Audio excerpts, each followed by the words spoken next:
But Terry Rozier made a hell of a shot anyway. Yeah, that was a good shot. Yeah. He was on fire. What was he, like 8 for 11 that game from 3? Probably. Something crazy. Good thing you were watching UFC that night.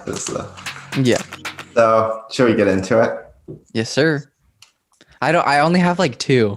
That's okay. I literally told you them and I got one offline. So I'm gonna have to cite my sources. That's plagiarism. Yeah, exactly. Come on, dog. Okay. All right. So basically I didn't come up with an intro. Basically, we're just doing fake trades today. Yes, sir. Each of us came up with 5. Except Kellan. What? Each of us came up with a 5 except Kellan. Yeah, I came 3. up with 4. 4. Yeah. All I right. have 3. So the trade deadline, it's still about a month away. March 25th is the day, I think, to be exact. But we're far enough into the season to sort of know what the weaknesses of some of these teams are, what sort of players they'll be looking for at the trade deadline, as well as knowing which teams maybe might be looking to sell off a few of their guys. And so although we're still about a month out, I don't think it's too early to start thinking about some of these things. And so we each came up with... Wait. We're going to talk them through. So you said fake trades. Were we thinking like fake but like realistic trades? Yeah. Okay, I think I got the wrong message. I was writing up some blockbusters, bro. Like what? I want to know one. No, just keep going. Dude, are you on going. your phone right now? Because the quality looks so good. I am on my phone. I'm jealous. The quality. Is the audio quality bad? No, it sounds beautiful. It sounds better than your car phone-in call with your AirPods that one time.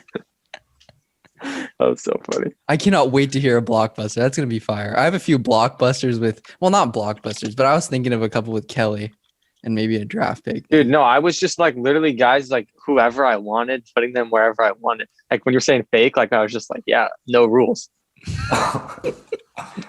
Well, you should have known Jonah's a little bit more calculated than that. do you want to lead us off, Channon? No, I don't. You go ahead. Okay, I guess Talk to me about the Warriors one, because who the hell is Thomas Satoransky, bro? All right, so let's start with the Warriors. Me and Kellan have both documented the Warriors' shortcomings this year. And I think a lot of that has just come in the minutes when Draymond Green is off the floor. Because I think we all know for the Warriors offense to be successful, like Stephen Curry needs to be hitting shots. And really, Stephen Curry, as wonderful as he is, he's not like this Damian Lillard figure where you can put the ball in his hands and he'll carry you to a top 15 offense. Like here are some statistics from Curry's season this year. He's shooting 47% on three-pointers when Draymond is on the floor, only 32% on three-pointers when Draymond's off the floor. And he's shooting the same amount in each scenario. He's shooting 12 per 36 minutes with Dre on and 12 per 36 with Dre off.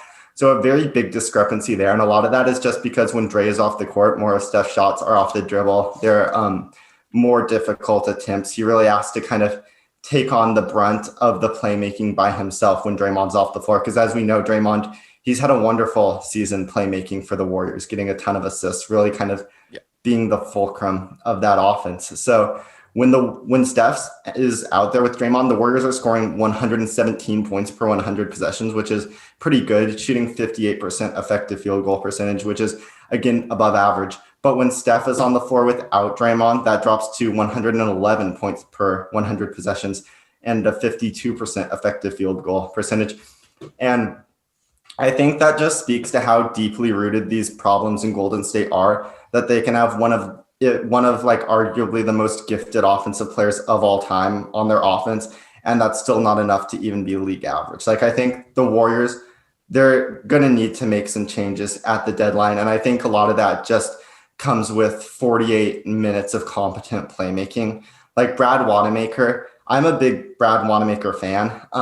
Like I liked him in Boston, but the difference between that Boston team and Golden State is Boston had guys like Jaylen Brown, Gordon Hayward, Jason Tatum, like Marcus Smart. They could get playmaking from other positions. So to have a 3-and-D point guard who maybe couldn't take control of the offense like that wasn't too big of a detriment to what they were trying to do. But at Golden State, they don't have that playmaking coming from other areas. So they really bump up into some issues there. And I think the answer for the Warriors is going to be Tomas Satoransky from the Chicago Bulls. He's having he's kind of an under the radar player, but he's having a wonderful season. 50, 40, 90 efficiency for Tomas, so he can definitely shoot.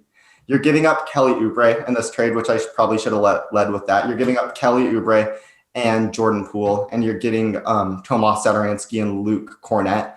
Luke Cornett is just to make the math balance out there. Luke, he definitely will not be factoring into the Golden State rotation. We giving up Poole or Lee?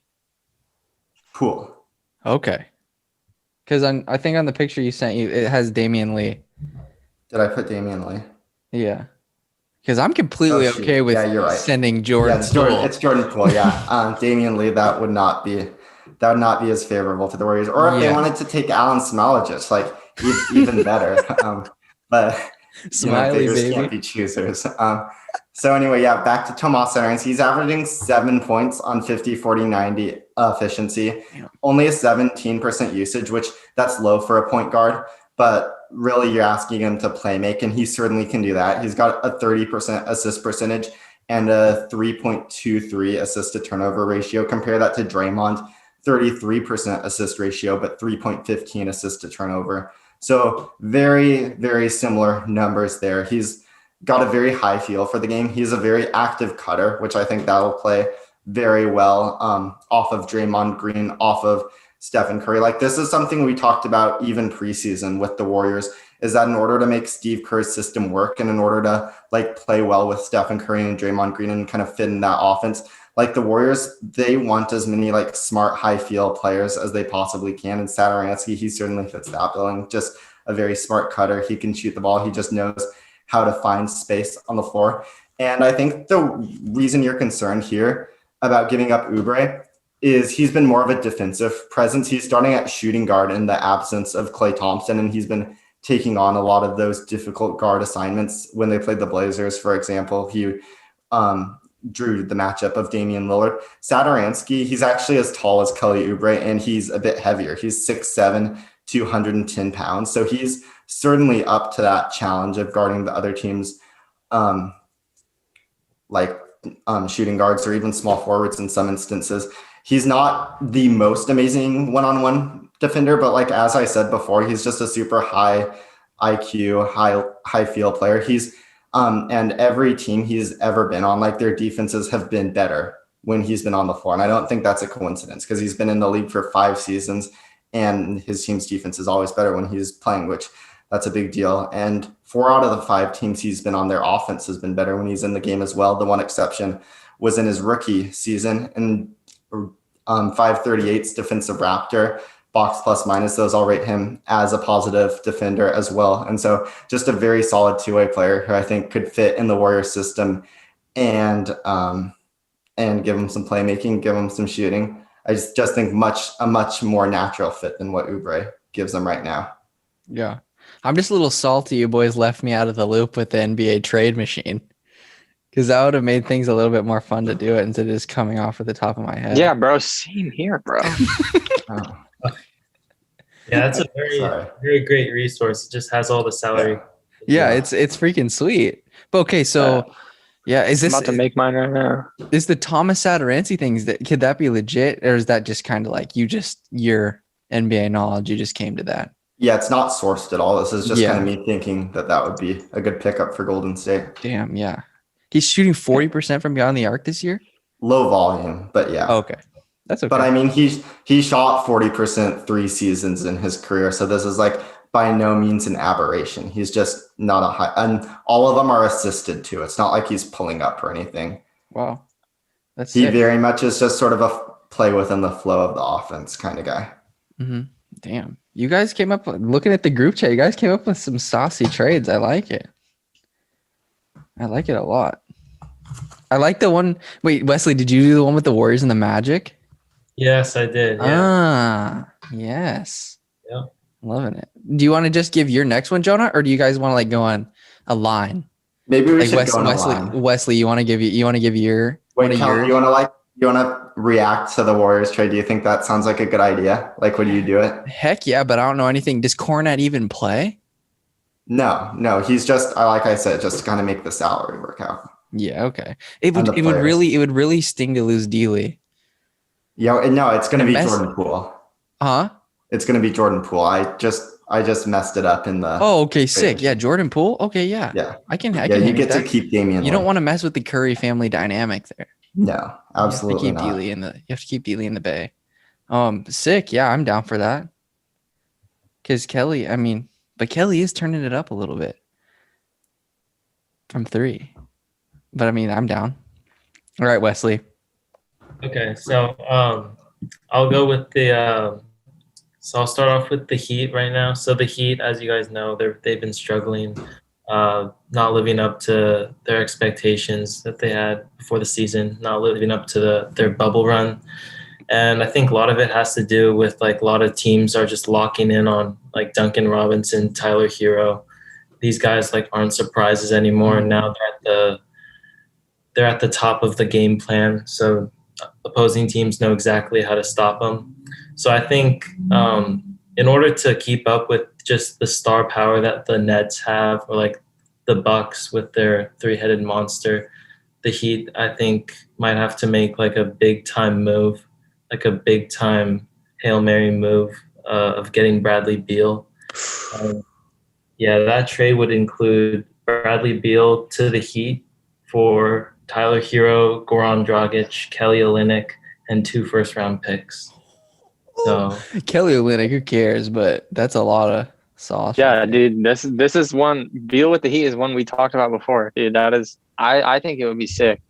yeah, I like it for the Heat. I think just getting like a great scorer and playmaker in Beal would just be perfect alongside Jimmy and Bam, and Yeah. it would give them a real shot to contend with like the Nets and the Bucks. Yeah. It's so. What's up? I just wanted to hear your guys' reactions. No, I think that's dope, dude. Honestly, I haven't watched a whole lot of Beal's full games until we just played them recently. I missed the first time the Blazers played them, and I've just seen like highlights. But he is serious, bro. Like I didn't realize how fast he was. Like, and he like floats through the air too, and he's so comfortable. I was like, damn, bro, he's legit. Yeah, I think he would help the Heat a lot. And another reason I like his fit in Miami as well is because a lot of what the Heat do on offense just sort of involves like Bam Adebayo in the post or kind of at the elbow and running that handoff game. And Beal, he's such like a natural mover off the ball, like making cuts, kind of getting open at the 3-point line. I feel like he would have no trouble fitting into that sort of system. Yeah, and I think also for the Wizards, it's the start of their rebuild. So this would signal that like they're also gonna shop like Russell Westbrook, even though that'll be tough to move. Yeah, that might be a bit of wishful thinking, trying to get off Westbrook at this point. I do like it because I think Tyler Hero, like that's a pretty good centerpiece in a package. I think it's just kind of gaming it out in my head. Like if the Nuggets offered me Michael Porter Jr. and I'm Tommy Shepard, I'm trying to decide, is that better than Hero? Do you guys think? I think it is. I actually think it is. Yeah.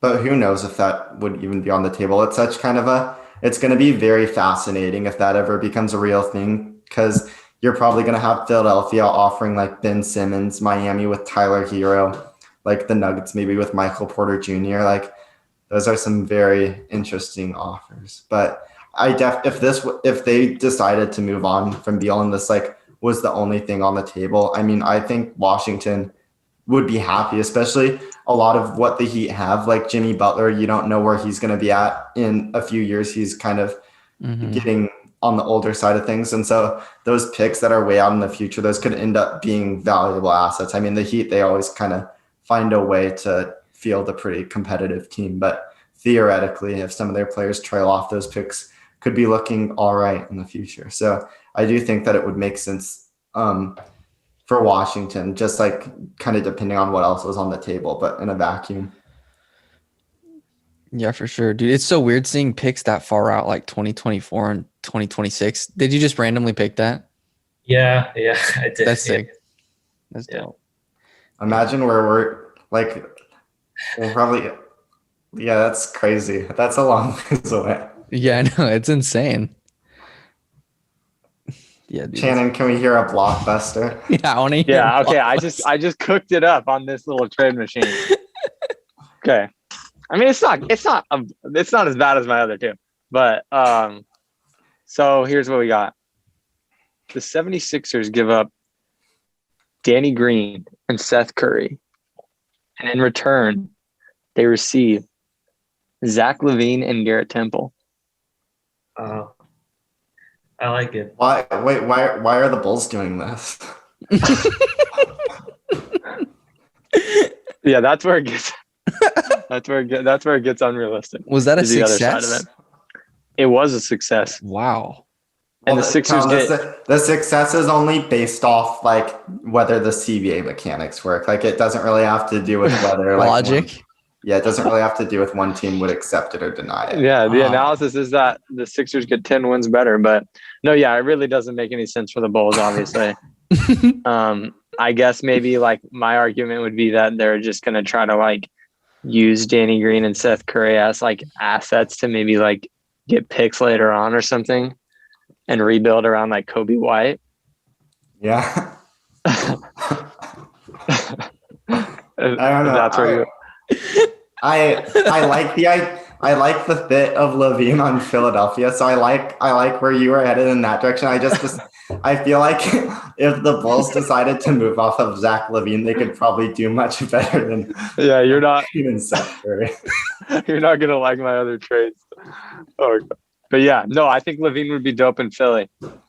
I think that'd make them tough. I was just kind of wondering about LaVine's pretty ball dominant. We've talked about that on podcasts in the past, but I mean, I feel like it's a little more doable when your other most ball dominant player arguably is a center. I don't know. Yeah. I feel like it could work.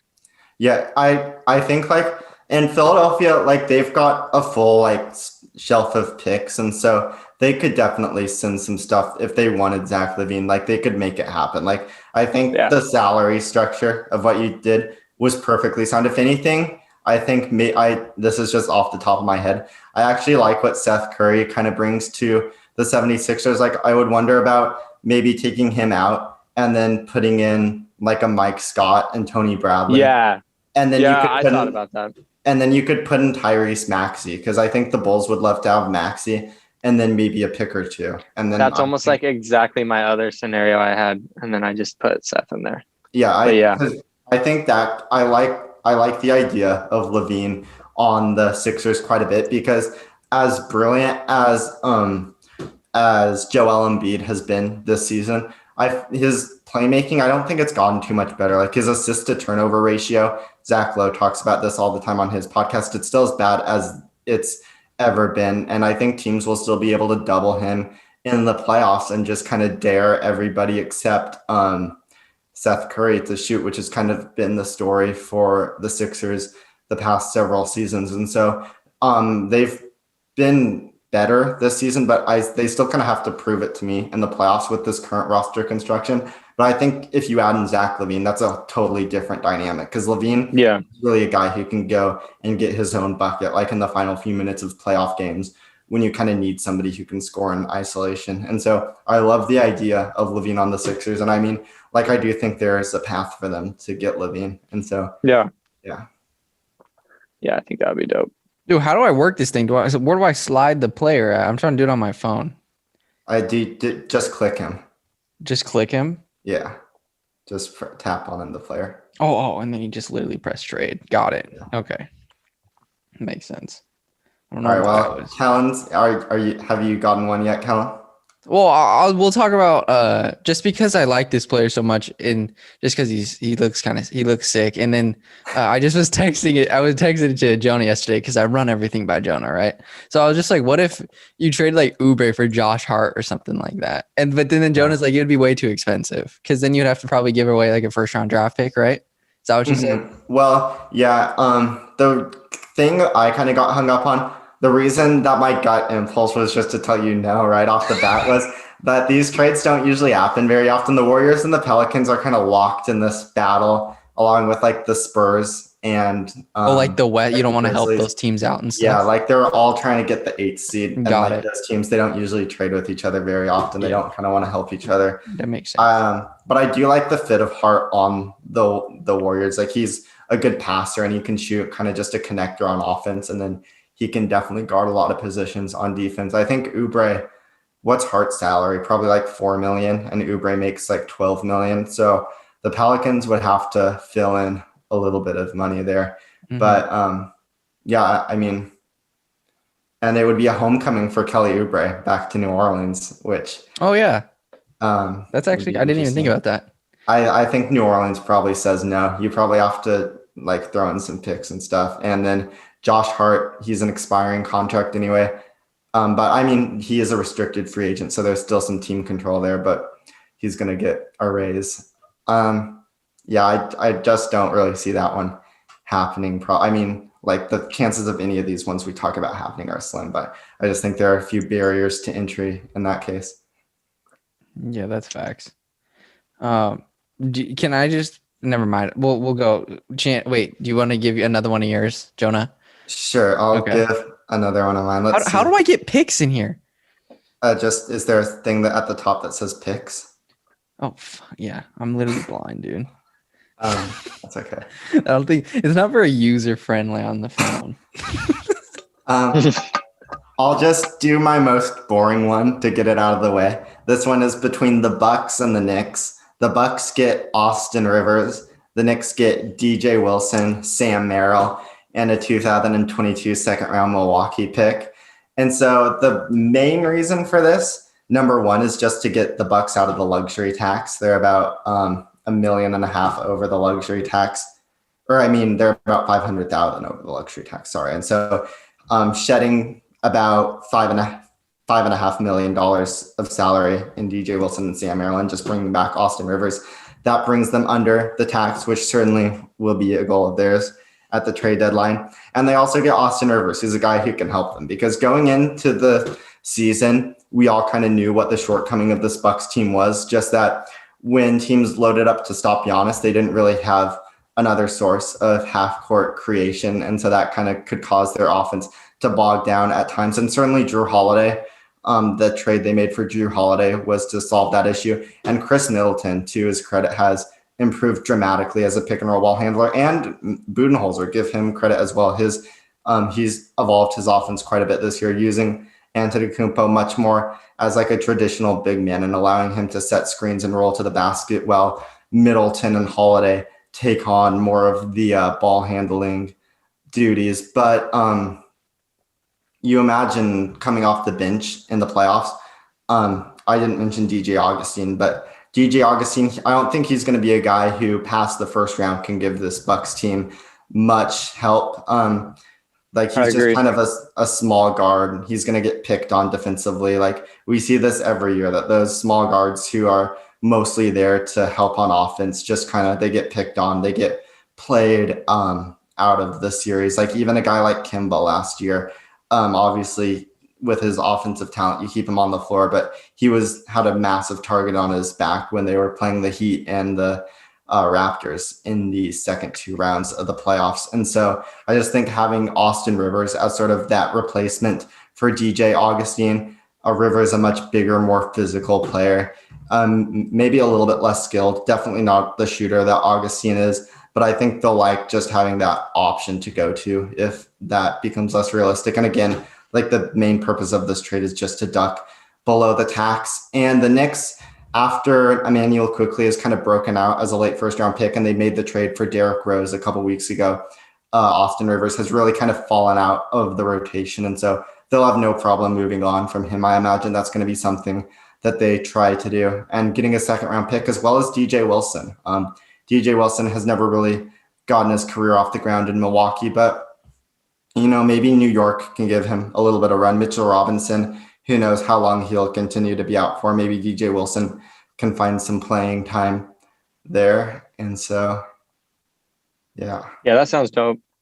I like Rivers for Milwaukee. Go ahead. Yeah, one last thing. This is kind of not as relevant, but Rivers' contract has 2 more years after this, but they're both non-guaranteed. So Milwaukee just gets that added layer of team control, which I mean, that makes Rivers' contract pretty team friendly. And so I think that's a good structure for a contending team to trade for as well.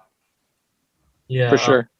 yeah, I like that for Milwaukee a lot because they do like a lot of like 5 out, and so a lot of their guards they need to be able to shoot and put the ball on the floor. So they have a lot of guys who can do that, like Drew Holiday, DiVincenzo, Augustine, and I think Rivers would be like a good depth piece for them. Okay. Yeah, I agree. I could definitely see that. All right. Yeah, because dude, the Bucks need to do something if they want to mess with the Nets and stuff. Yeah, the Nets have been looking good lately. They might be Dude. a force to be reckoned They're with. okay. I think they're gonna be all right. Oh, dude, we've been knowing on this podcast that they were going to be all right. We've been saying that. Go back, watch the podcast, check the predictions. We've been knowing. Anyways, who's ready for another blockbuster? Can I say one? Go ahead. Wait, no, never mind. You go. No, I'm just kidding. Go ahead. I'm just kidding. No, I just gotta get this one. So I made it my own, so I'm not completely plagiarizing. Oh shoot, hold up. Should I turn my phone sideways? Because I just realized you guys are all. Is that going to be better for the video? Yeah, it's fine. It doesn't matter either way. Perfecto. Looks sick. What I was gonna say is you should give Oubre to the Magic, and instead of giving a draft pick, you give him Alan Smileyich, and then in return you get Evan Fournier, add a shooter to the Warriors. Let's go. Yeah, I like Evan Fournier a lot. He shredded the Warriors, and I was like, I'm a new fan. I'm a fan. Evan Fournier. Yeah, bro. I was gonna tell you. I was gonna text you when you were talking trash about the Blazers. I was gonna text you. It's a good thing the Warriors can't match up with the Magic or the Hornets in the first round, bro. We literally that would be tough. Okay. Yeah. Fall all the way across the country, still in the ball game. It's whatever. It's fine. Yeah, I think a lot of that trade. I think that's just going to come down to how much the Magic like Kelly Oubre, because, well, actually, yeah, I don't see this one really happening, to be honest with. Because it said success on Trade Machine. Wow, well then yeah, dude, success. Then I guess you're wrong, Jonah. Sorry. I was trying to throw right Mo here. Bamba in there, but it said failure.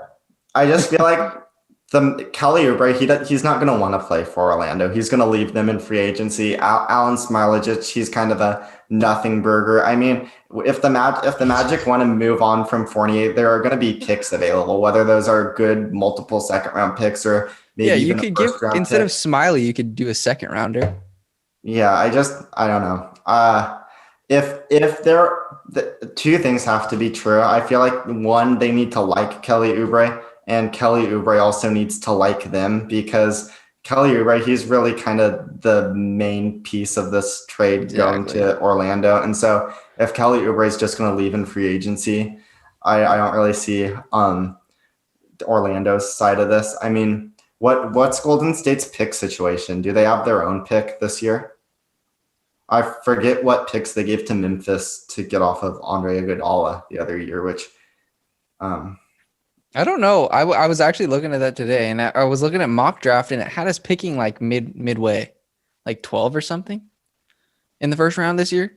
Okay, and you guys also have the Timberwolves pick, which I mean, obviously that's a very How does that even work? I thought that was a higher draft pick. That's just that one's top 3 protected, but obviously you wouldn't trade that for Fournier, and so yeah, for sure. So the only thing that would that the Warriors would really do is maybe Lonzo. Well, I mean, that seems to be the only thing that they've like even came close to talking about. Well, it's very early in the trade. When's the trade deadline? Very at all, but it looks like the Warriors do not have a first round pick this year. Oh, okay. Their earliest tradable first round pick is 2022. Wait, they don't have a first round pick? Then why did it? I looked at a mock draft and it had them like picking it like 12 or 13. Well, I mean, it must have been wrong. But yeah, I don't know. It must have been like taking it doesn't look like a trade. Actually, no, it looks like the earliest they can trade a pick is 26. Really? According to this site. So, yeah. and then they can do pick swaps or second round picks and all that stuff, but just to trade it unprotected first. So yeah, I mean, do you really think Fournier, he would help the Warriors? He's wet. But the guy I really wanted to trade to Golden State, and then I bumped up against the same problem with like the Pelicans, that they're just kind of competing against each other. So it's hard to see this happening. But it's Patty Mills. I feel like he would be awesome on the Warriors roster, because we talked about JJ Redick having another shooter spacing the floor. Well, Patty Mills can do that, and then also give you all the playmaking that I liked about Tomas Satoransky. And so I feel like that would be a cool one. Fournier, he's probably the best shooter of all the guys we've discussed for the Warriors. And he's got good size. Like, he's big for a shooting guard, so he can defend his position pretty well. Yeah, I mean, I'd like him better than Oubre on the Warriors for sure. Mm-hmm. Okay, Channon, let's hear it, bro. Okay, so before I drop this bomb, I want to emphasize again. This is I made this with like thinking that this was completely just like fake. Just like, what would you like to see as an NBA fan of one team? Not of both teams, but so picture this. The Portland Trailblazers give up Robert Covington, Derrick Jones Jr., Zach Collins, and CJ Ellaby. Holy buckets. In return for Jimmy Butler. Wow. We're championship favorites. What has Jimmy Butler done this year? I'm not worried about that, bro. He's been good when he's helped the Heat. He's been injured quite a bit, but he's been fine when he's played. Dang, wait, so who again? So obviously there's no reason for the Heat to want to do this, but Robert Covington, Derrick Jones Jr., Zach Collins, and CJ Ellaby. Didn't Derrick just come from there? Yeah. But he's a great player. I would want him back. Yeah. I mean, whatever. How old's Butler? 33? I don't know, but I think he would make us like so good. Like, we already are really good, but I think that if I was gonna like choose a player, like any player I wanted, he would be near the top of the list. Or he's 30. He's 31. The Blazers. Dude, how didn't you pick him to be Depoy at the beginning of the year? Freak yeah, I did, bro. Yeah. He's a savage. Yeah, I did. You know? But yeah. My sixth man kind of struggled tonight. What did Gary Trent go tonight? At one point, wasn't he like 3 of 14 or something? Yeah. Then I think he probably ended like 4 of 17 or something close to that. Damn. But it was not his best showing, but it's okay. A tough one. So yeah, basically that would basically pin the defense on Jimmy Butler himself, with the loss of Rocco Jones and Rocco, and also Collins, like if he was healthy. But I mean, yeah, you get Jimmy Butler in the playoffs. Do you think this as a regular season team and maybe as a postseason team, do you think this makes our defense better?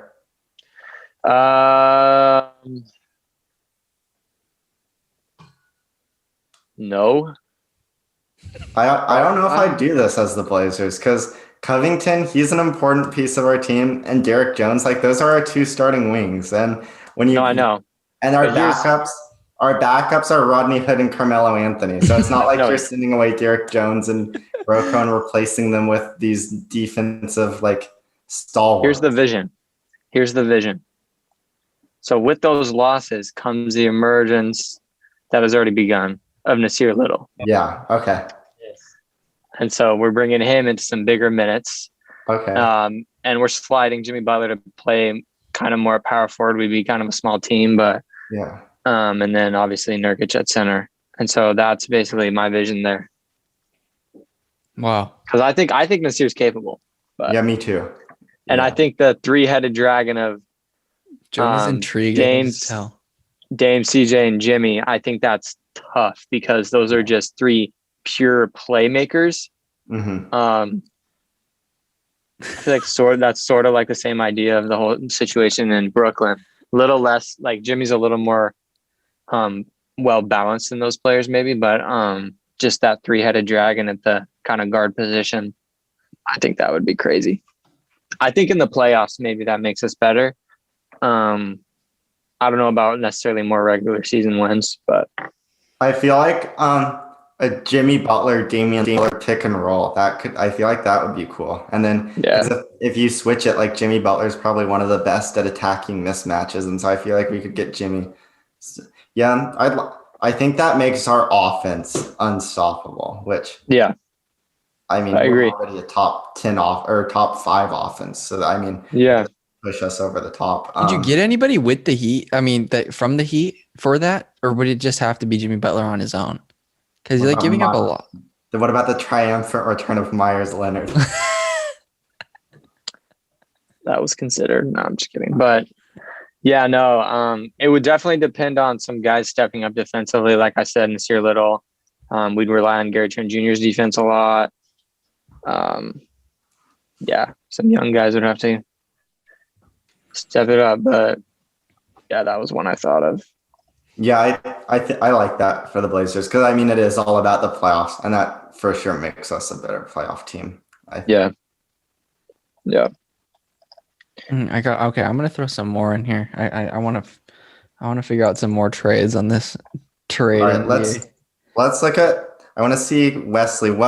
Yeah. Let's look at your Blazer one. Okay, my Blazer one. So basically, my whole thought process here was I just think we need more players who can play make, and I just think getting a guy like Aaron Gordon would be very useful. So the trade would be This was fat. Blazers give up Derek Jones, Zach Collins, CJ Ellaby, and a first round pick for Aaron Gordon. Damn. I'm with it, bro. I'm all the way with it. Yeah, I think you get a guy like Aaron Gordon that could basically be like a Draymond type guy with like maybe less playmaking, but just more of an offensive arsenal, and he's basically like a more dynamic Derek Jones Jr. who can like a little better. So I think that would just be a great addition. Yeah. Like Rocco and Nurkic. I think we would miss a little bit at the hands of Derek and just like his athletic ability in the paint. And I mean, Aaron Gordon's super athletic too, but Derek is just so good at getting deflections and blocking shots from behind and stuff like that. Pause. But we keep Rocco in that situation, right? Mm-hmm. Yeah. So yeah, I'm with that, bro. We've talked about Aaron Gordon before, and I've been a fan of that idea for a while. I think he would give us another great offensive threat that we could use a lot. Also, I think we also give a good amount. We're actually giving like a lot. So right. Yeah. That's a lot. Then I think the cool part about this one too is that Derek Jones and Robert Covington, like they're both wonderful defenders, but none of them are like that elite one-on-one stopper that you put on a guy like Kawhi or LeBron. But Aaron Gordon, he definitely could be that more. I feel like he's a little bit stronger, a little bit bigger than those guys, and he definitely holds his own against most of the wings. And so I think that, like, even though he may not be like a better defensive player than Derek Jones Jr., just like in a vacuum, he's definitely like his skill is something that we really need on the Blazers. So Aaron Gordon would be a perfect fit for the Blazers.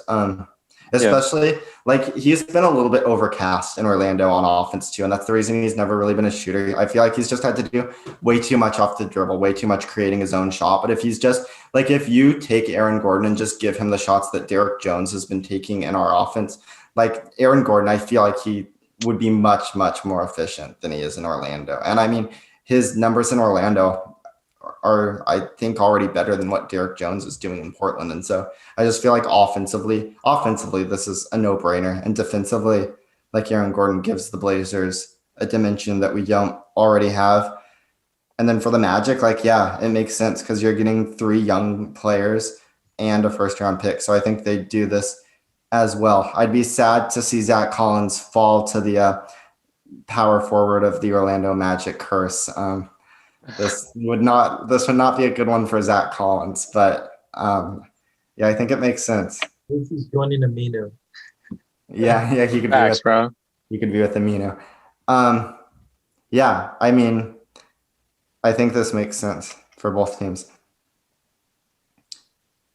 Yeah, I like that. I want Gordon. I actually do. Yeah. I'm trying to work on a blockbuster right now, boys. Okay, I have one more from the two teams I just had before. So this one fails, but I was kind of doing it more off like more off like no, like off like perceived value, you feel me? So the Blazers give up Yusuf Nurkic, Anthony Simons, and Harry Giles the third, and in return receive Bam Adebayo. Yeah. Yeah, that's Bam Adebayo is like he's like an absolute like best version of Nurkic, just more athletic, better at everything. So Yeah. And Yeah. just to jump off the point of Channon saying that doesn't work, recall Bam Adebayo, he signed a contract extension last offseason. And so he's got that whole poison pill provision going on right now where he's on his rookie scale, but he's going to jump up to a max contract next season, which makes his contract very difficult to trade because as outgoing salary from the Heat's perspective, his money counts as just the rookie scale he's on right now. But for the Blazers' perspective, bringing him in, his salary would be calculated as the average of his salary this year, as well as his salary next season. And so that just makes it very hard to trade players who signed a rookie extension to teams unless they have a trade provision, which the Blazers don't. And so, yeah, there's that one, like there's no way of like making it work under the cap. But I mean, like Bam Adebayo, he would be a wonderful addition to the Blazers. We would. No, yeah. I was love thinking to if I have could him. pick a center Yeah. to join the team, it would be him. And I mean, Yusuf Nurkic isn't a bad center to have on your team, and I think a young, explosive, talented guard like Anthony Simons could do well in Miami. Mm-hmm. I definitely don't see them letting go of Bam Adebayo, but yeah, that was my other one. Wesley, if you could pick any center and just drop them on the Blazers, who would you choose? that's a good question. Yeah, probably Bam or like Sabonis or like Miles Turner. Like any of those three would be great. They would. Yeah, I'm a big Miles Turner fan. Yeah. We need the defense and Yeah, that's the commonality between all three of those. Is just like big inside presence. Well, Yeah. not Sabonis, I would. Yeah, I just realized that when I was saying that, but the other two. Yeah, and I mean Sabonis, like he's the Portland connection, and so I feel like if you can get a Sabonis into Portland, you've got to take that. Facts. I made one that works. It makes 0 sense though. Drop it. All right. You send Kyle Lowry and Pascal Siakam to the 76ers for Danny Green, Ben Simmons, and Tyrese Maxey. It was a success. I just threw it out there. Yeah. Yeah. Kyle Lowry. The Raptors went down a decrease of projected wins by 15. Wait, so the Raptors are giving up Lowry and Siakam, and the Sixers are giving up Green, Simmons, and Maxey. Mm-hmm. So it'd be Lowry, Siakam. Because I just saw a post that the Raptors or the 76ers would be interested in Lowry, right? Oh, really? Yeah, I saw that on Instagram or something. I Oh, think. word. So it'd be Lowry, Siakam, Embiid. And Dude, could you imagine having Siakam and Embiid? That'd be wild. Did they keep Tobias Harris in that situation? Yeah. Mm-hmm. That's interesting. Yeah. I cannot believe that was a success. It was just like I kind of want to see Joel Embiid play with a different point guard, honestly. I'd just be interested. I kind of like the fit of Simmons with him, but I'd be interested to see. Yeah. Pascal and Kyle Lowry have hefty contracts. Actually, JK, I'm not a big Pascal fan myself, but yeah, I think he's pretty good. Is Tyrese Maxey a rookie, Jonah? Yeah. yeah. Close. Fun. What do you guys think of getting Buddy Hield on the Sixers? I think that'd be a great. That was the Oh, other when I was looking baby. at shooting guards, I was looking at him too. Yeah, no. But I think it's kind of similar to a Seth Curry a little bit. But I think he would help them. I would rather have Buddy Hield and Seth Curry, but Wait, oh, really? Really? I think so. Wow. Dude, I think I would for real. Jonah, that got him out of his seat right there. Yeah. I think I would for real. I feel like we've kind of seen what Seth can do, and I feel like Buddy Hield could like if you put him in a situation like that, I feel like he's gonna be a lot better than he is right now. That might be true. Am I sleeping on Buddy Hield? Maybe. He can get hot, dude. Let's look at his stats. 51% effective field goal percentage, only 37% from three. I think like that's a little bit concerning. Only 40% from two. I mean, yeah, it is true. Like he would certainly be in a better position in Philadelphia, probably putting up better shots. But I mean, Seth Curry, I think he's a better defensive player, a better offensive player, and a much better contract than Hield. I mean, I certainly agree with you that there is that kind of intrigue of untapped potential with Buddy Hield, where we've never really seen him in a winning setting. And so, like, he could break out. So that would be – I'm a Seth Curry. I kind of am on the opposite spectrum with those two guys. That I really like Seth Curry, and I'm not so hot on Buddy Hield. But I feel that. Yeah, I guess it's not as obvious as I made it sound. I probably had too big of a reaction to that because I mean, you're kind of just splitting hair with those two. I think so. I think the Sixers can afford to have a defensive liability at the shooting guard position, honestly, with the other guys that they have in their starting five.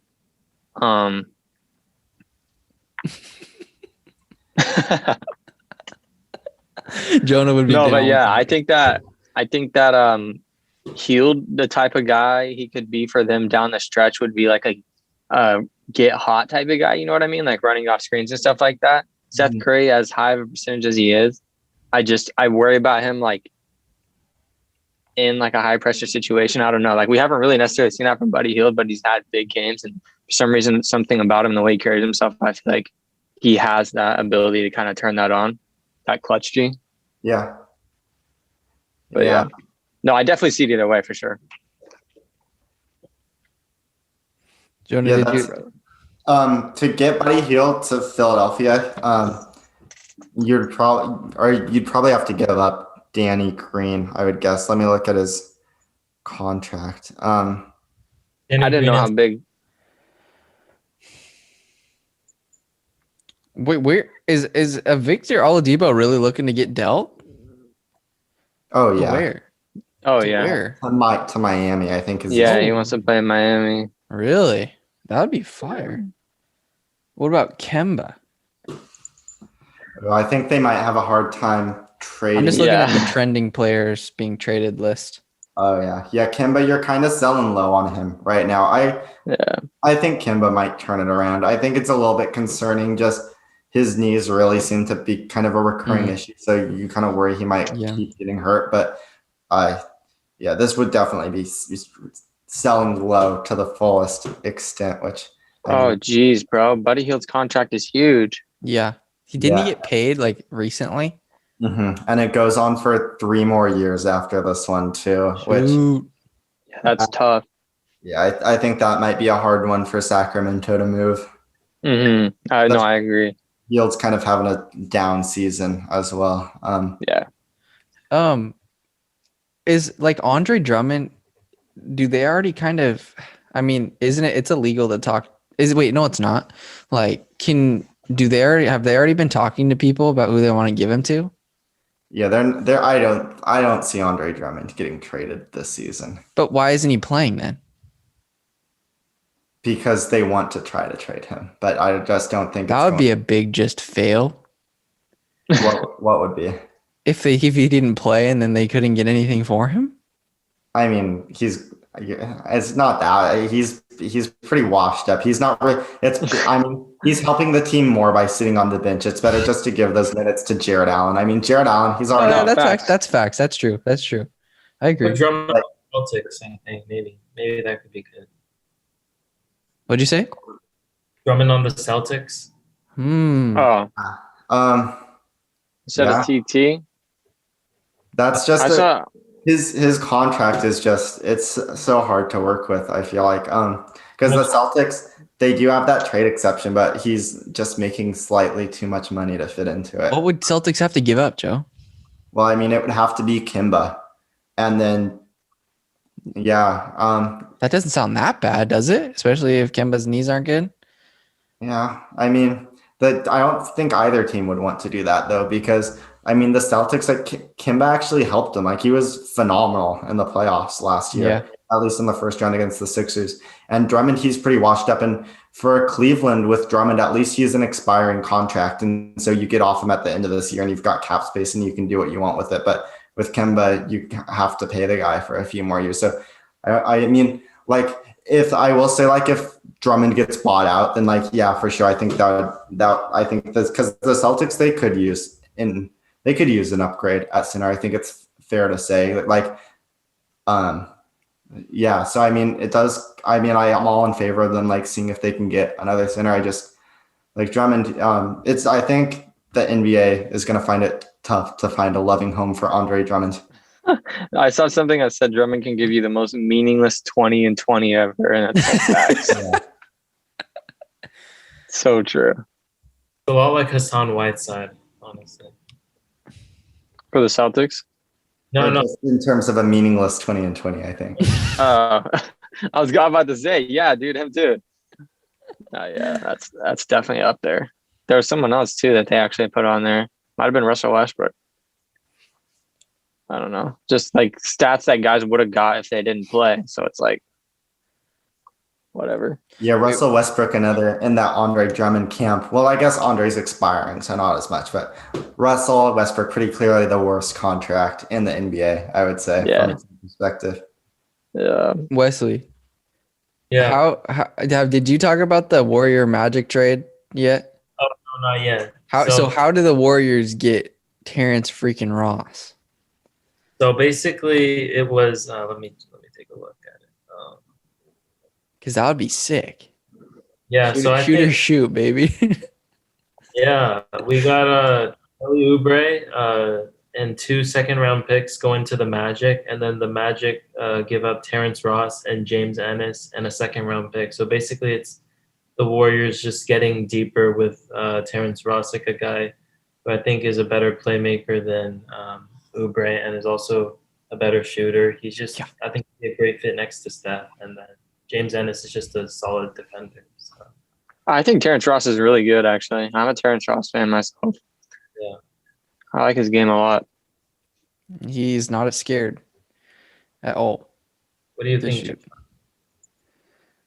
Yeah, Big Joe, what do you think? What do I think? Oh, yeah. Yeah, I like this one for the Warriors. I think we've just hit on it. Kelly Oubre, like the Warriors already have like so many good defenders on the wing between like Wiggins as a good on-ball guy and then Bazemore and Wanamaker. They can like jump passing lanes and kind of do what Oubre does that. And they're so poor when it comes to shooting that, I mean, yeah. And Ross, he can really heat it up. Like when he gets going, like Kellan saw it a couple nights ago, like he's coming off screens. He's got a quick release. Something he's added to his game this year is like coming off the screen, catching the ball, taking a few dribbles, pulling up from like the elbow or the free throw line, just adding that like attack the closeout and hit a mid-ranger. Like he's added that to his game, which is just another little wrinkle. And so, yeah, I think this is just another one where like, and then James Ennis, that's a big one too. Cause I mean, every team that wants to go to the playoffs, like anybody could use a little bit of depth on the wing. Like whether Ennis is better than the guys Golden State already has, like maybe, but I mean, everybody could use Ennis. I feel like he just is one of those guys who doesn't take anything off the table. But yeah, I do this one for the Warriors for sure. And then for the Magic, I mean, yeah, probably because you're getting 2 second-round picks and Oubre. And maybe they can move Oubre as well. Yeah. Like I think something I kind of ran into with Oubre is like you could even do like a 3-team trade because I don't know if necessarily the Magic would want Oubre, but if you added a third team that maybe could use what Oubre brings to the table, like just off the top of my head, like maybe the Bulls or the Celtics or just somebody who would like something at the wing, like you could throw them into the trade, give them Oubre, and then they could give the Magic some assets and it would work out that way.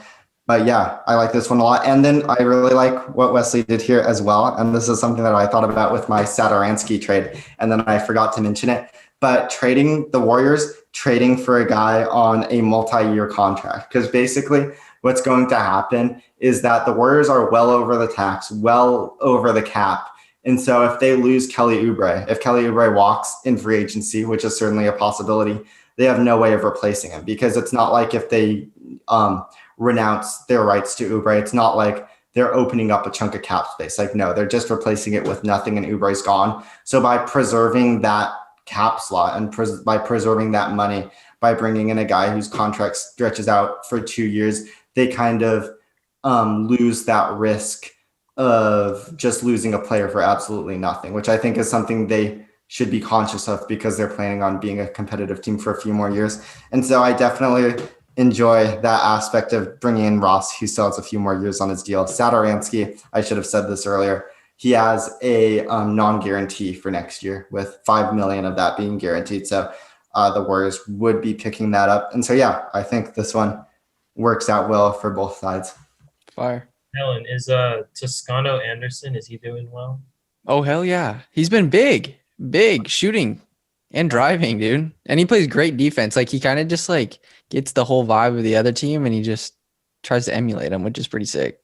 Yeah, a lot of guys just stepping up for the Warriors, like Mulder too, right? No, Michael's actually, because even though his percentage says otherwise, he wasn't, like, me and Jonah can agree that it didn't seem like he was lighting it up from beyond the arc, but he's hit a few clutch threes for us down the stretch these last few games, which has been massive. But yeah, just adding another shooter like Terrence Ross would be huge, I think. Mm-hmm. But I just love hearing Jonah say that Andrew Wiggins is playing good defense, because I told him at the beginning of everything that Andrew was playing great defense for us when he first came to the Warriors, and now he's having one of his best defensive seasons yet. Oh, not one of. I think this is his best defensive season, period. Yeah, which has been huge for us. Nice. Yes, sir. Okay. How many more you guys have, Joe? I have two. I'm chefing up one more. Jonah, drop one of yours in the chat right now. Okay. So a team we've talked about quite a bit so far is the Philadelphia 76ers. And so that's where I'm going to go with this one. This is a 3-team trade. So I'll just read out each of the teams one at a time, what they're getting. The Clippers are getting George Hill. The 76ers are getting Lou Williams.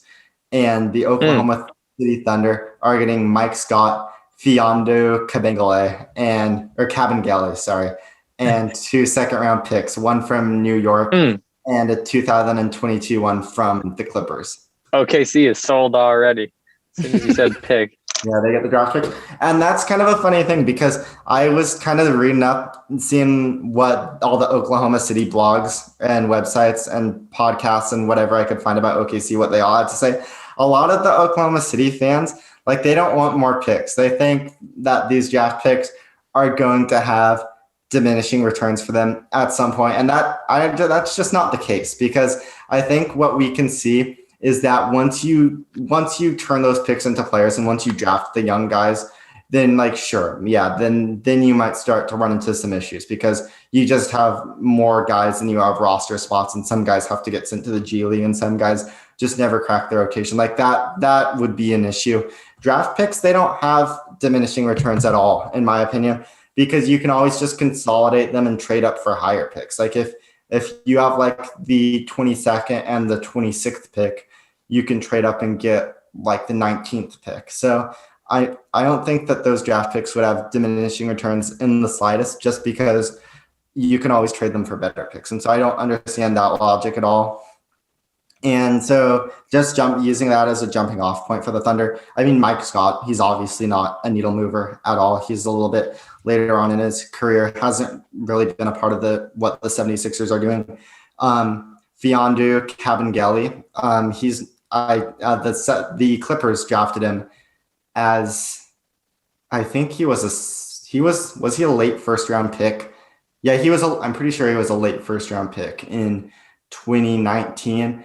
And they've already declined his team option for next year. So obviously he's not a part of their long-term plans. Maybe the Thunder give him some run. I could have included Patrick Patterson, but I mean, Patrick Patterson, maybe he'll play for the Clippers at some point. Kabengele certainly won't. And maybe the Thunder like the idea of having just one more young player they can experiment with for the rest of the season. So I just threw in Kamigeli for that reason. And then the real crown jewel is this year's New York second rounder, which has a chance to be like in the 30s. And then the Clippers obviously throw in their 2022 second round pick. And so the Thunder, I think they do this just because of that draft equity and that New York pick. Like, that's a good pick. The Clippers, they're getting George Hill. We've talked about this on the show quite a bit. I'm not a fan of what the Clippers are doing on their bench units whatsoever. Like those Kennard, Lou Williams, Reggie Jackson lineups, when they I should have gotten those stats, but those are just a bloodbath when those guys are all out there together. Like they're getting torn to pieces. And so they desperately are in need of some defense on those bench units, and George Hill can provide that. Also a great shooter who doesn't need the ball. And where I really wanted to go with this for the Clippers is that they traded for Luke Kennard this offseason. They gave up Landry Shamet, he's a good player. And so they obviously wanted to bring Kennard in. They gave him a big extension. I think it was it 4 years, like 50 million with like 12 million in incentives. It was something along those lines. And so they gave him a sizable extension. And so at some point they're going to have to hand the keys to this kid and just kind of turn the bench offense over to him. And by letting go of Lou Williams, like that's exactly what they're doing. And obviously they believe in him. They dedicated a lot of resources into both bringing him to the team and keeping him on the team. So he's a guy that the organization is invested in. And I think now is an okay time to just see what he can do. And I mean, George Hill, he can do some stuff as well. He's more of an off-ball guy, more of a 3-and-D point guard, but a brilliant shooter. And so I think this makes a lot of sense for the Clippers. And then the 76ers, they bring back Lou Williams because that was Lou Williams' original team. Yeah, bro. A bit of a homecoming. Yeah, bro. That'd be sick, dude. Yeah, there's no need to like reevaluate everything we said about the Sixers. Like, I think we all could agree that they would welcome some half-court creation. And Lou Williams, he's certainly no Zach LaVine, but I think he could help them a bit. What this comes down to for Philadelphia is basically whether or not they think Lou Williams is better than Shake Milton, who's kind of been their backup point guard right now. And Lou Williams, he's been having a bit of a down season, especially from a shooting standpoint, not as efficient as he once was. Shake Milton kind of rivals his numbers in those respects. Shake Milton has not maintained the hot shooting that caused him to break out last season. But Lou Williams, he's still a much better passer and just a much more experienced player. I think having that veteran guy to lead the bench offense, I think that would be welcome for Philadelphia. And then if you want to, you can probably get away with closing with him instead of Seth Curry, because with Ben Simmons, like Channon said, they're just so strong defensively. They can afford to have maybe one weaker guard in the closing lineup. And if their offense really does bog down, I think Lou Williams would be a great place for them to turn. And then in terms of just him being on the bench, which is where I think he'd spend most of his time, like we kind of saw the chemistry he developed with Montrezl Harrell last year. He really likes having that pick and roll big. He can throw lobs too and work in that way. I think him and Dwight Howard could be a great pairing. So I just think he makes a lot of sense on this Sixers team. If Daryl Morey, if he was a big believer in Shake Milton and just thought Shake Milton was his backup point guard and that's set in stone, then no, I don't think Philadelphia does that. But if I was Daryl Morey, I don't think I'd be putting all my hopes into Shake Milton. And Doc Rivers, the coach of the 76ers, like him and Lou Williams, they've been together for quite some time. So maybe you think Doc Rivers might like having Williams on this team. So I just think this trade kind of makes sense for Philly to bring in Williams. Sir. Yeah, I think that makes a ton of sense for Philly and for the Clippers also. I would love to see that. That's a dope one. Yeah, I think Lou Williams is just a great, battle-tested, veteran player. Exactly. Yeah, for the playoffs, I think he'd be very, very valuable. And then Definitely. And then sort of one last problem, and this is kind of true for every trade, but I think there's a world where Oklahoma City could maybe get a first-round pick for George Hill, especially since he has another year on his contract after this one. Maybe there's a team out there who wants George Hill enough to give up a first. And so in that case, I don't think 2 second-round picks would be enough to get him. But I think if this was the only offer on the table, or one of the only offers on the table, I definitely think this is enough for the Thunder to move on from Hill. I agree. I like it a lot because you're bringing guys back that have chemistry with people on the other teams, which is cool. Because I'll never forget, dude. I loved playing as the Pacers when Paul and George Hill were there. They were really good on 2K. Oh yeah, with like Roy Hibbert and Danny Yeah. Green. They were really good. They're freaking sweet. I always remember I would do fantasy draft and get Paul George and Kyrie. I was just obsessed with them because they were just like kind of new rising guys at the time. And yeah, pretty dope. And then, wait, did you finish making yours, Channon? It failed. I was trying to figure out a way to. When I was has trying to figure that out. ever stopped you, Channon? Yeah, For real. didn't the other one you say it was Honestly, failed? bro. Yeah, it was failed. You're right. But I was trying to figure out a way to move DeMar DeRozan, but he just has a big year salary, whatever. Yeah, is he making like 29 million this year? 27. I was trying to move him. I was thinking about moving him to Denver, which that wouldn't really make sense because that's not a type of trade that happens like you talked about with kind of two competing teams. But Denver for, I think I was looking at like Gary Harris and what's his butt? Will Barton. Yes, Will Barton. Dang, how do you know that? But yeah, I was looking at him for those two. Why guys have doesn't chemistry. that work? Oh, because does Gary Harris, he makes like 19 and Will Barton makes 13 million? Yeah, there's some. But wait, Yeah, confused. Why wouldn't that work? I don't know. I'm confused too. Maybe I don't know. But yeah, I was looking at that. I think that would be dope. I was just thinking about DeMar DeRozan with Denver. Oh man, that would be great for Denver. Yeah. Deadeye mid-range sniper. Yeah, and yeah, I think he would complement their players well. And then one I was just looking at, we can talk more about that, but I just want to say this, was swapping Rashawn Holmes. Is that how you say his name? Is that his name? Yeah. Rashawn Holmes for Zubats from the Clippers. Oh, I don't think the Kings would do that. I think Rashawn Me Holmes, either. Me either. I think Holmes is a lot better than Zubats. I know. I was thinking about, let me see. Zubats. Can we throw something else in there from the Clippers? I don't know. But I think it would be dope to upgrade that for the Clippers. And I guess Harrison Barnes. Zubats, he's got another year on his contract, doesn't he? He's got another year after this one, right? I think 2 more. Yeah, 2 more years. Wow, yeah. So, and Rashawn Holmes, he's going to be a free agent. So maybe if the Kings thought that Holmes was going to leave in free agency, then they could be getting their replacement now in Zubats. I mean, I could see a world where that I actually like there's a way that can make sense. I feel like if they knew Holmes was going to leave, if there's a chance Holmes stays, I think you just gotta keep him because he's been wonderful for them this year. But I mean, if they've already written off Rashawn Holmes and they could get Zubats as a replacement right now. I mean, Zubats' contract is very fair. What does he make? Like $8 million a year? 7 million a year. So yeah, I mean, I think that makes sense. But obviously, like I said, they would have to know that Holmes isn't coming back. Right. But yeah, I think that would be a dope backup center for the Clippers. Yeah, that would be awesome. I mean, they would have a pretty good center rotation between him and Ibaka at that point. Yeah, that's tough. You guys want to hear my last one? Yeah.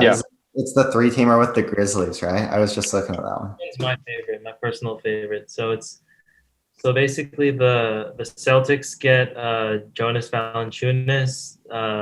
The Grizzlies get John Collins, Grant Williams, Tony Snell, and the Hawks get Daniel Tice, Grayson Allen, and Brandon Clark. So basically, I was thinking, so the Hawks don't want to pay John Collins the max, and then also with the Grizzlies, they have Valanciunas with that team with like John Morant and Jaren Jackson, those guys. But Jonas doesn't really like fit with the timeline of the team. So I was thinking like the Grizzlies bring in John Collins, and then you slide Jaren Jackson to the 5. And I think that's a pretty scary. Dude, yeah, that looks good. I think that would be dope. John Morant and then And then for the front court, you got John Collins and Jaren Jackson. And then the Hawks, they give up John Collins and they get like 3 great rotation pieces for the playoffs, like Daniel Tice, Grayson Allen, and Brandon Clark. And then for the Celtics, they've been really missing like a good solid big man. And then Jonas Valanciunas, he's a machine, and I think he'll be very good for that. I love it. Even Grant Williams is even pretty good. Yeah, he's good. Yeah, great defender. Yeah, dude, that one's sick. Did you just randomly think of that, or was that based around the Celtics needing a center? I found it on one of the, you know how they have all the ideas Mm-hmm. posted. Yeah, I just saw that one. That's sick. Yeah, I saw it and I was like, man, this is my favorite one. Damn. I like it for the Hawks because yeah. I mean I'm a big Brandon Clark fan. I mean I really liked him last year, and I think he might have fallen off a little bit this year. But I have him on my fantasy team, and so I've just been very much following him. And he's been having a very good season, and he can make an impact on defense too because he's just so athletic. He's got those long arms, can make plays around the basket. And then Grayson Allen, he's a great fit too. I mean, I think Herter has a higher ceiling, but I mean, right now, Allen, he might be an upgrade on Herter because Allen, he plays good defense and he can hit shots. I mean, him and Trae Young might have to smooth out some of their disagreements they've had in the past, but I think they can work through that. And so, yeah, and then Daniel Tice, he's a perfectly fine backup center. I mean, I think they'll want to keep developing Okongwu, so I don't know how much Tice will figure into their long-term plans, just because I think the center spots between Okongwu and Capella are kind of spoken for there. But I mean, the Hawks, their situation is just so fascinating to me because John Collins, he's like the perfect fit with Trae Young. Like, I don't think you could ask for a better like on-court fit, but just like something doesn't seem right between them, and so it's just kind of weird. I don't think he's a max player, and I think he wants the max. Yeah. Yeah.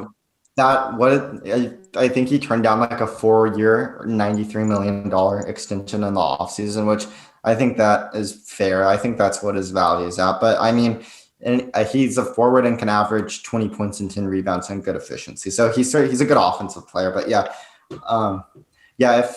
if they were just 100% like have already decided that they're not going to bring Collins back in the offseason, I mean, bringing Grayson Allen and Brandon Clark is way better than losing him for nothing. And so I think that's good. It's just going to be so interesting to see how this plays out, because another thing they can do is wait till the summer.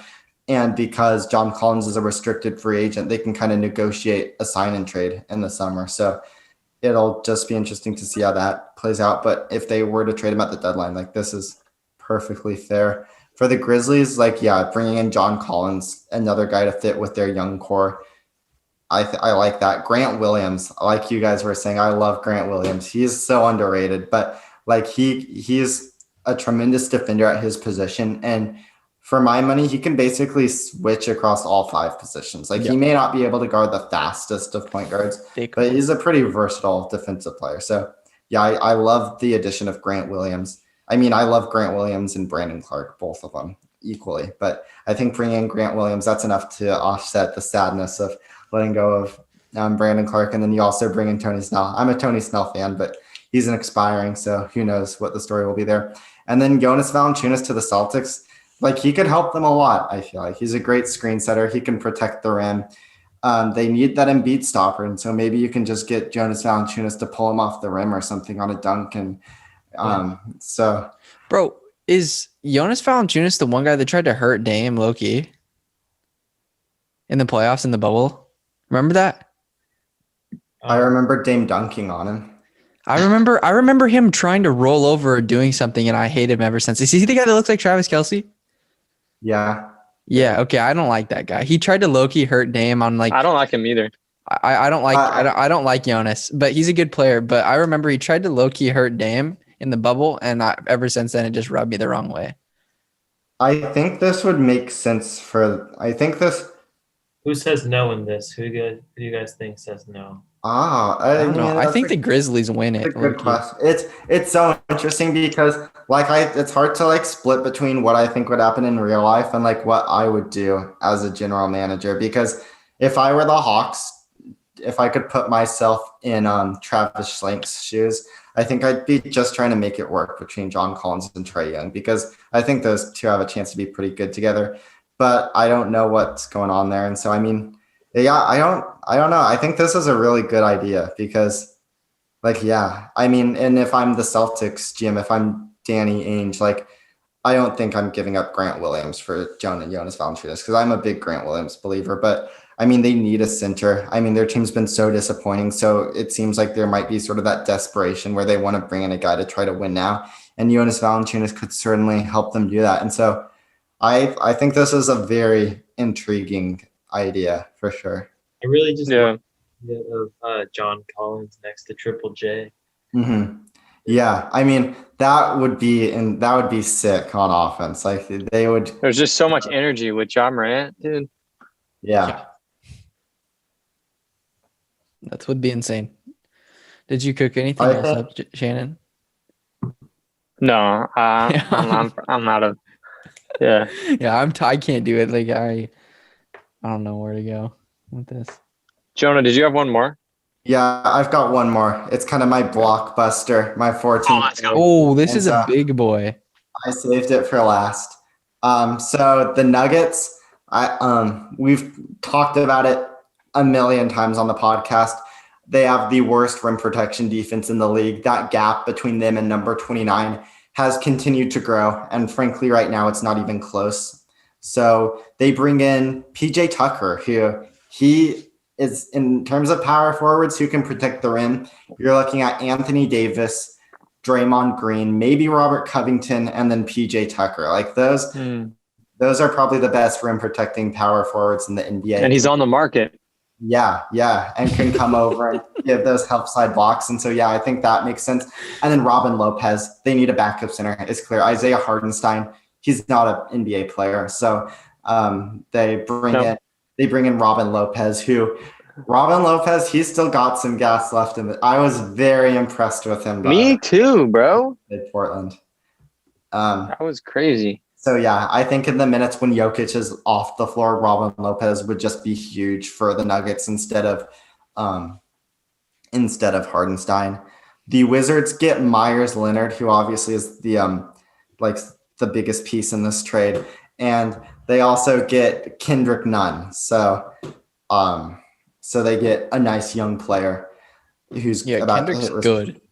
restricted free agency. The Rockets get Ish Smith, Bol, and the 2021 Nuggets first round pick. So this year's Nuggets first. And so basically they're getting a first round pick for PJ Tucker as well as Bol. I'm not a believer in Bol, but some people are. And then the Heat get Paul Millsap. And I think we're really seeing this year that the Heat kind of missed that presence of Jay Crowder, that big 3-and-D wing who they can match up with opposing teams' forwards. They tried to replace them with Mo Harkless using their biannual exception.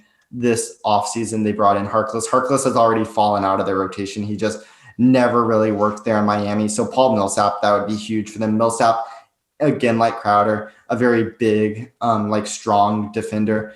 And he can rip it from three-point range. Like he's a 40% three-point shooter. He's been that for the last 2 seasons. And so I think he would just be the perfect fit for Miami. I don't think he's the perfect fit for Denver just because, like I was saying, like they need rim protection so badly. Like what they do with Jokic is just bring him up so high to hedge because really the only thing he can do on defense is kind of be in position and like go for steals and try to stop things at the source. And that just puts so much pressure on the wings and the forwards to kind of crash down and protect the rim because Jokic is kind of missing in action in terms of like being in the paint. And so yeah, they don't really have a use for Paul Millsap. In Paul Millsap's prime years, like in the Atlanta years, like, yes, that would be the perfect role for him, but he's just kind of lost his step, not quite as athletic as he used to be. So I just think PJ Tucker fills that role a lot better. And so that was kind of the logic behind the trade. What do you guys think? Yeah, I like it. for Denver. Yeah, I mess with it. I think the Wizards are getting a good player in Kendrick Nunn. For Facts. Denver, I like it for Denver because PJ Tucker, he'll fill in that like Torrey Craig role. They've been missing, I think. So I think that's good. Yeah, just that like Torrey Craig, Jeremy Grant role, just the defensive forward. And they got Jermichael Green, and he's been fine, but I just think PJ Tucker is a much better player. And so, yeah. Yeah, I think if anyone were to say no to this, it might be the Nuggets, just because I mean Millsap, he's still a good player. So to give up him and a first round pick, like is PJ Tucker such an upgrade over Millsap that it's worth giving up a first round pick? Like Yeah, I think that's tough. It seems like the Nuggets like Millsap still. It seems like they're kind of like holding on to that. yeah, because they re-signed him this offseason as You're well. right. So I think if one team were to say no, it might be the Nuggets. But I just think PJ Tucker, like he's such a good rim protector, and they need that skill so badly on their team that I just think that it's almost like I just feel like you can't let the PJ Tucker opportunity pass you by if you're Denver. But Yeah, and it's weird in Denver, bro. I don't even really think about them anymore. I think I had them projected at like the 4th seed or something like that. Like I don't see them getting there. I don't. I'm taking Phoenix or Blazers at the 4th seed over Denver, honestly. yeah, they're certainly having theirs. I think they'll be heard from before the end of this season, but they need to figure some things out for sure. Yeah. That's kind of been the story of their season, though, huh? Didn't they have a slow start? Oh, they're having the slow start. Yeah, but And it's Jokic. He's been incredible, at least offensively, Yeah. and it's still having a slow start. Murray, he's kind of rounding into form. He's had a couple of good games this week, and so he dropped a 50 piece, huh? Yeah. Wasn't it the most efficient one like in history or something? yeah, since like Wilt Chamberlain. Yeah, damn, that's insane. Yeah, that's dope. Yeah, that's fire. Well, Jonah, it's past your bedtime, big boy. I know. Mr. wakes up at 6 a.m. Jesus. When's the last time you've woken up at 6 a.m, Channon? Do you wake up early? Me? Yeah. 6 a.m. When I went to Seattle, actually. Oh, okay. Like 4:45. Oh, did you have to catch an early train? Yeah, but besides that, not on memory. Are you an early riser, Wesley? No, I usually like wake up around like 8:30. Okay, that's Me too. respectable. I'm like 8:39. I'm waking up. I have a class at 10. I'm rolling out of bed at 9:50. Turn on the Zoom. Come on, dog. Turn on the Zoom. Yes, sir. Okay, no more trades? No, I gave all of mine. Right That's on. all for me. That was fun though. Blockbusters? Any more blockbusters up your sleeve? Me?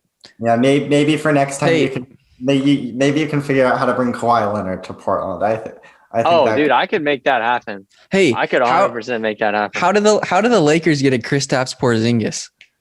I don't think anyone in the world should want a Kristaps Porzingis. I was gonna say that. I was just listening on the radio because AD and his issues. But yeah. Oh yeah, no. I'm a one of, if not the biggest Kristaps haters. I don't like him. The Latvian Anthony Tolliver.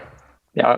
Oh god, dude, Anthony Tolliver. I need to cross his face off this poster we got at the game, Jonah. Oh, Jonah put I'm the with Kent Mario. Bazemore game program face down, so we're not repping Kent right now. That's sad. Dude, what happened to Ken? He's like just balling out on the floor. Yeah, I know, right? He's killing it.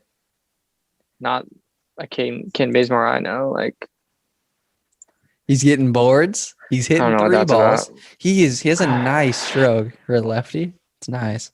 But yes, All right, so sir. for Kawhi Leonard, we're giving up Robert Covington, Derek Jones Jr., Zach Collins. Maybe let's Damian throw Lillard. Yeah, we're gonna have to give him about like 3 more guys on top then, of like, that. But First round draft picks from 2021 to 2045. we win a title with the starting 5 of Dame, CJ.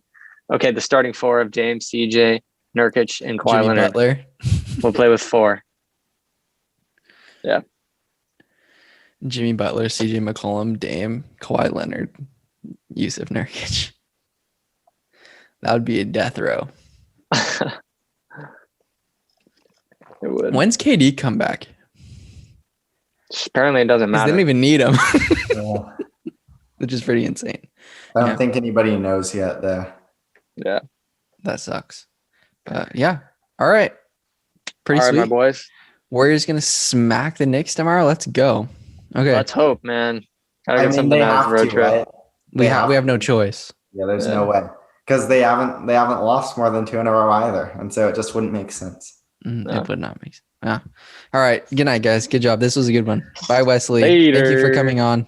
Yeah, thank you. Bye See bye. you guys.